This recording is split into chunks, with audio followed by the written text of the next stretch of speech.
With Out of Our Heads turning 60 years old this year, I thought it would be good timing to finally rank the songs on Out of Our Heads. As with many of the Stones' early albums during this period, there are two versions of Out of Our Heads, the US version and the UK version. These albums were always kind of difficult for me to kind of really get into because I never really saw these albums as true albums. They were more like just collections of songs, random songs smashed together, especially when it comes to this US version of Out of Our Heads. I have something to say about the UK version a little later in this video. I'll be ranking both, starting with the US version. Okay, let's get started. At the bottom of the list, I gotta go with One More Try. It's probably one of the shortest Stone songs in the catalog, coming in at 158 or so. Doesn't really do much for me. Some kooky lyrics, a very quirky kind of song, but just kind of just sits there. Next, I gotta go with Hitchhike. It's a Marvin Gaye cover, and I think the Marvin Gaye version outshines this Stones version. It's funny, whenever I hear the intro to this song, I immediately think of All Along the Watchtower by Hendrix. There's something about the drum intro in both those songs that connect to me. But like I say, I think Marvin Gaye got this one right, and the Stones' very kind of playful version is fun and all, but not something that I revisit often. Next, I'm going to go with A Good Time. This was a Sam Cooke cover that the Stones kind of re-envisioned. One of many reimaginings on this album that in this case, I don't think worked as well as other reimaginings. On the surface, for me, it's super 60s, has a very kind of laid back and kind of a hippie kind of vibe to it, but I don't think it ever really takes off. Next, I'm going to go with I'm All Right. Kind of a meh song to me. I mean, not much there, really. Next up is That's How Strong My Love Is. It's a huge leap going from those first few songs to this in my list here, because finally we have something here that's, something you can take a little bit more seriously. Mick really hones in and focuses on a very serious and super passionate vocal performance, which is one of his, top 10, top 20 performances of his entire career. Next up, I'm going with The Spider and the Fly. Love the lyrics here. Love the very kind of playful and great imagery going on here. Great rhyming sections throughout. It's a blues, but it's got a touch of Chuck Berry in terms of its personality. I really like it, but I have to admit, my first exposure to this song was the version that was on the 1995 Stripped live album. I think that's obviously, in terms of sonics, it was recorded 30 years later, so it's going to sound a lot better. But in my mind, when I think of this song, I think of that version. But, they had to start somewhere. This one is pretty cool, too. Next, I'm going with The Under-Assistant West Coast Promo Man. Super clever song, the B-side to Satisfaction, if you can believe it. Yet no one ever mentions this song. Super unique, kind of interesting riff here that is... I don't know, just so out of the blue and just kind of not what you expect. Yet it's lyric driven, it's story driven, of kind of a subject that probably doesn't get sung much even today. Forget about 60 years ago of the music business and being a promo man, the guy in charge of promoting rock bands. And there's a cool little twist at the end of this song, which kind of sounds like a throwaway because it happens as the song is fading out.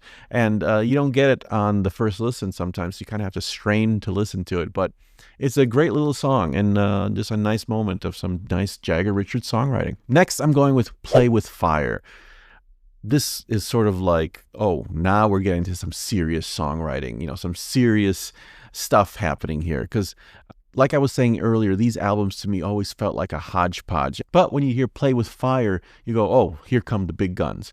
It's serious songwriting, a very strong arrangement, great guitar work, just very focused and put together.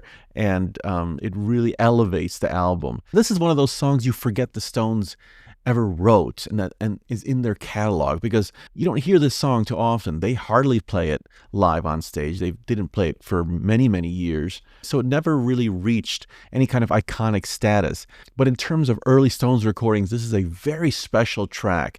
It's as special as kind of like Under My Thumb and Mother's Little Helper, Painted Black even, because there's something exotic to this sound. It's haunting. It's a very eerie, haunting sound. And a great harpsichord part played by Jack Nietzsche. It's a very put together and well-produced track, and easily a highlight on this version of Out of Our Heads. Okay, here we are in the top 3. At number 3, I'm going to go with Mercy, Mercy. Man, every time this track comes on, it surprises the hell out of me. It is not a Jagger Richards original, but a cover from Don Covey.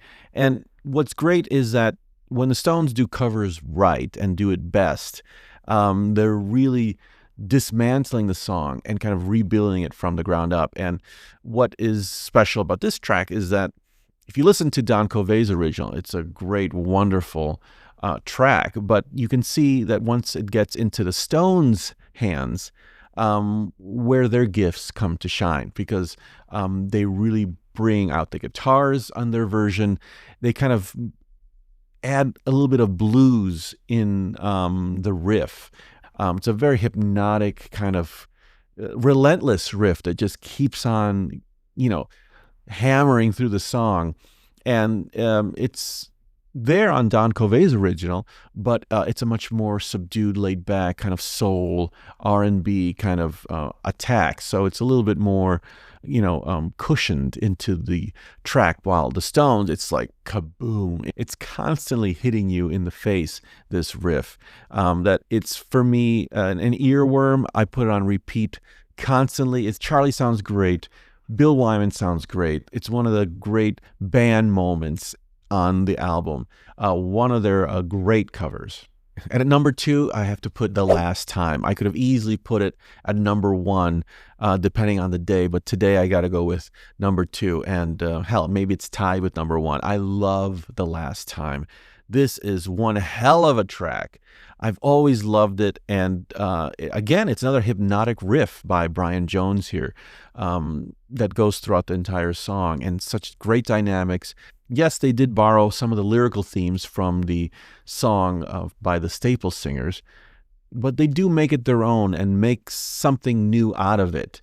It's a jumping off point. The whole vibe of the song is completely their own. It's probably the first original Stones song that gave them their identity, that gave them that attitude and locked in their recipe for what makes the Stones the Stones. And at number 1, I mean, cliche, so easy, but on this album, when you've got this song on this track list, I mean, where else can you put it but number 1? I can't get no satisfaction.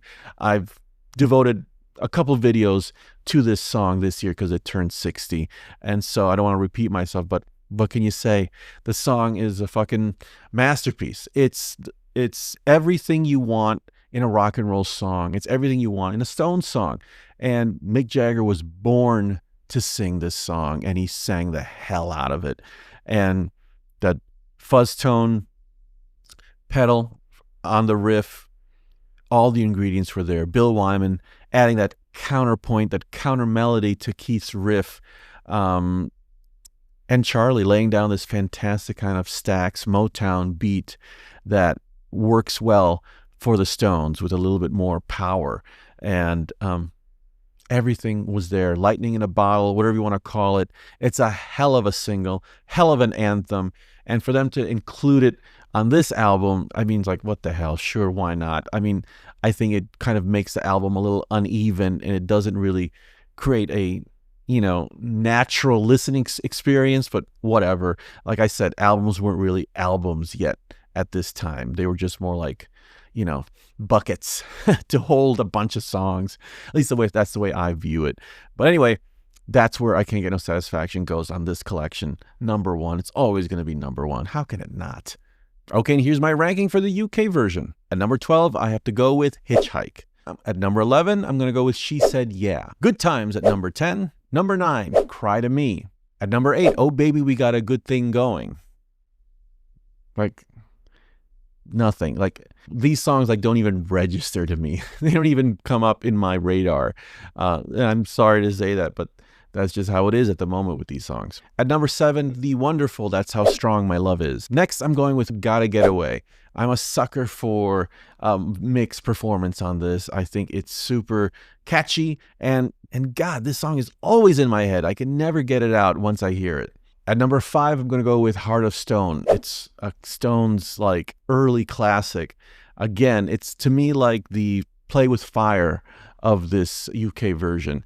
It's some serious writing, great performance. It's so focused and honed in, and you can tell the Stones are, gaining their confidence and creating songs that are so for them. And this is one of those moments. At number 4, I'm going to go with the under-assistant West Coast Promo Man. At number 3, I'm putting up Mercy Mercy again. God, I love this song. At number 2, I'm going to go with Talking About You. This is a Chuck Berry song. They've covered Chuck Berry many times up to this point, and they were always faithful, reproductions in a way of Chuck Berry songs, the ones they've done in the past. But this one is where they said, you know what, we're going to change things up a little bit. And it's unrecognizable as a Chuck Berry song to me. It's got that, obviously, the Chuck Berry lyrics and style and snappy lyric work is there, but musically they completely took it upside down and just gave it something new. And it's almost like a funk kind of rhythm to me, at least what Keith is playing, because his rhythm playing is so tight and heavy that each time he kind of slaps the strings with those kind of click and clack of each of those hits, it kind of goes right on top of Charlie's snare. And so it's both Charlie and Keith who's driving the rhythm, because his guitar playing is just so present. It's just another great example what the Stones bring when they take a song that they like. They'll change it up and they make it their own. It has a different walk, a different pace altogether. A great demonstration of what the Stones can do. And at number 1, I gotta go with I'm Free. I'm never quite sure just where this song is on people's radar when it comes to the Stones, because it feels like a super textbook obscure song, but then it's used in phone company commercials, and this song is one of those like, oh man, what a cool vibe. You just want to be kind of prancing in a field and you think of sunlight, you think of brightness, and it's kind of cool that Stones can do that. You take that, and then the other side of the coin is they can do something like Play with Fire, which I talked about in the US version of Out of Our Heads. A very dark, haunting, eerie sound. I'm Free is a very special gem in the Stones catalog. It's kind of amusing to hear Charlie play the song, because it sounds like he's just learning the song, or he just learned it, maybe 2 or 3 takes before this one. There are moments of uncertainty in the drums, but they pull it off. And going back to what I said earlier about how the US version of Out of Our Heads felt a little bit like this kind of hodgepodge of songs put together, that to me doesn't really make for a very natural flowing album. I feel the complete opposite for the UK version of Out of Our Heads. I think the UK version of Out of Our Heads really hangs together way better than the US version. And it's because you don't have songs like Satisfaction and The Last Time kind of shoehorned in there, and it creates a much more mellow, smaller album that really works for me. To me, Satisfaction sort of lives in its own galaxy. It's its own universe, its own world, and it's too big for any album. It's its own thing. So I'm very happy to listen to Satisfaction on repeat separately in its own place, in its own space. And the UK version of Out of Our Heads is, for me, the way to go. Okay, so that's it. My ranking of Out of Our Heads, both the US and UK version. The album turns 60 this year. What are your memories of this album? Is this an album that you visit often, or perhaps not at all? I hear that a lot. People just don't listen to anything pre-Beggar's Banquet.